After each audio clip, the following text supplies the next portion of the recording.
Hey guys, Regina Clark here with Wake Up Wednesday. It's late in the day and I'm determined to get this done. It's been a busy few days. We had out of town company. Of course, I'm still working at the candy store. I'm doing some cleaning. I went to San Diego for the training recently, and I'm working with a woman down in Albuquerque to help me just figure out what it is that I'm going to be doing in my future. So there's a lot of things going on, but these little things are so important to me, and I just love sharing what I'm up to, and hopefully it offers some kind of encouragement to other people. I want you to see up on my wall in the top corner over there, it says Dream. That's my latest addition to my wall. I literally just added it today, and it makes me really happy. It's like a mosaic. It's really pretty.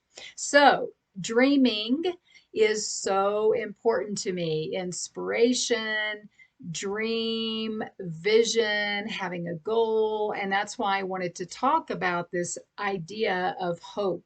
And so there's a book that I'm reading right now. And this is, I think I may have already told you about this, Be Your Future Self Now, Dr. Benjamin Hardy. I just think his information is brilliant. But his says the number one threat to becoming your future self is to not have hope in the future. So without hope in your future, your present loses meaning. Without a connection to your future purpose, the present is a prison. And he quotes Viktor Frankl in here quite a bit, who was a renowned psychologist. He wrote Man's Search for Meaning. He was a survivor of Auschwitz. And he says that from Frankl's perspective, a clear future is essential in all circumstances and critical in trauma. The most fundamental threat to a person's future self is not the loss of freedom, but the absence of purpose and meaning. He says if you lose the purpose for your future, you die in the present. And so he has a lot of great stuff in here, and I'm going to skip around. He says, as the proverb states, where there is no vision, the people perish. The perishing is an internal disintegration where personality and physical health abruptly reduce to nothing. For Frankl, having a purpose wasn't some vague hope or optimism, but it was a tangible and specific goal. In fact, Frankl used the word goal most often to describe having a meaning to fulfill in your future. Without hope, motivation is impossible.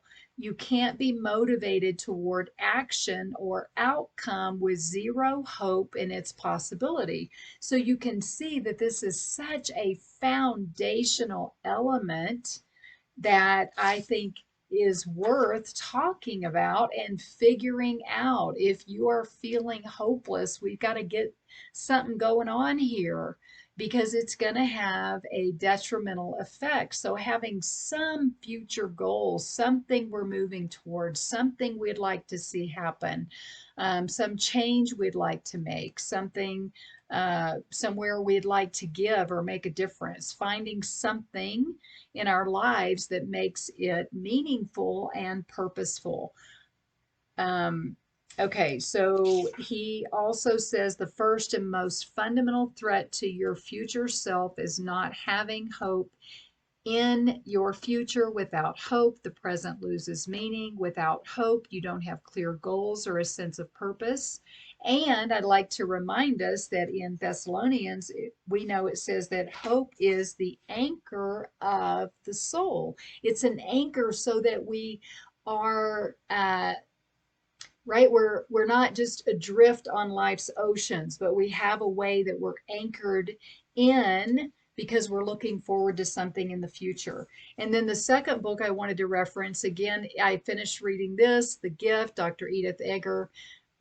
She's the woman who wrote The Choice at age 90. She's also an Auschwitz survivor. I think these are amazing people to be talking about the topic of hope.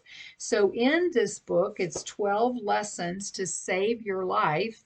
And chapter 11 talks about the prison of hopelessness. And she actually gives an example from the time she was in Auschwitz. She said, hope really is a matter of life and death. I knew a young woman in Auschwitz who became certain that the camp would be liberated by Christmas. She had seen the new arrivals dwindle, heard rumors that the Germans were facing major military losses, and convinced herself that it was only a matter of weeks before we would be free. But then Christmas came and went. No one arrived to liberate the camp. The day after Christmas, my friend was dead. Hope had kept her going. When her hope died, she died too. And I really can't say enough about this woman. If you've never seen an interview about her, again, she's just an incredibly inspirational woman. They found her after the camp had been opened up and liberated, and she was literally under a pile of dead bodies with a broken back. Quite the woman, quite the story, and she has been through a lot and learned a lot of life lessons that she happily shares with others. So it really is an incredible book. It is a gift in every sense of the word. And here, this is the kind of no nonsense talk that I love about her. She says, hope isn't the white paint we use to mask our suffering, it's an investment in curiosity, a recognition that if we give up now, we'll never get to see what happens next. To ask how hope is possible in the face of dire realities is to confuse hope with idealism. Idealism is when you expect that everything in life is going to be fair or good or easy. It's a defense mechanism, just like denial or delusion. Honey, don't cover garlic with chocolate. It doesn't taste good. Likewise, there's no freedom in denying reality or trying to cloak it in something sweet. Hope isn't a distraction from darkness, it is a confrontation with darkness. If we decide something is hopeless or impossible, it will be. If we take action, who knows what we might manifest? Dream. It's time to dream again. Hope is curiosity writ large, a willingness to cultivate within yourself whatever kindles light and to shine that light into the darkest places. Hope is the boldest act of imagination that I know.